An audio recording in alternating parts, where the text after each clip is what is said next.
parents work in factories and warehouses. These children are looked after at Hazleton's Integration Centre. Over the last 20 years, the number of people, either originally from Latin America or their children born in the US, has increased from a few hundred in the city to 17,000. Today, they represent more than half of Hazleton's population. It's astonishing, really. You know, when the immigration first started, and we said it was kind of a trickle at first, no one anticipated that the torrent was about to follow. The proverbial dam was going to break. Hazleton first hit the headlines in 2006 when the council tried to pass a law making it illegal to employ or rent property to undocumented migrants.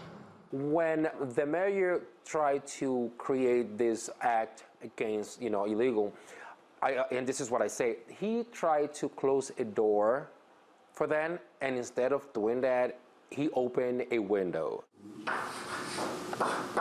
Those migrants heard about Hazleton and moved because rent was cheaper than New York and there were jobs. Their relatives followed.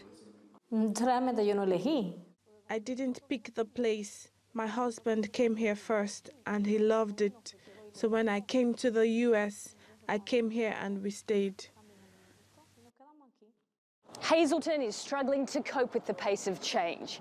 There's been tension and resentment between old residents and members of the Latino community.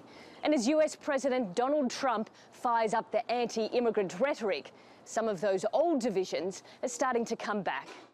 Some people say there's hostility between the Latino community and the original residents.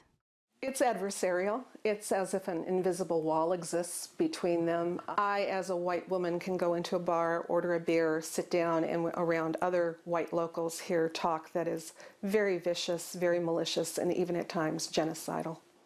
At this diner, some people told us the city has become run down since immigrants moved in, and services like schools and hospitals are struggling to cope. But the editor of the Spanish newspaper here says he expects there will be problems, but in the long term, the city will benefit. When I came here in 2003, Hazleton was like a ghost town. It was a city that needed workers. And when people came here to start working, this city became a city again. It emerged.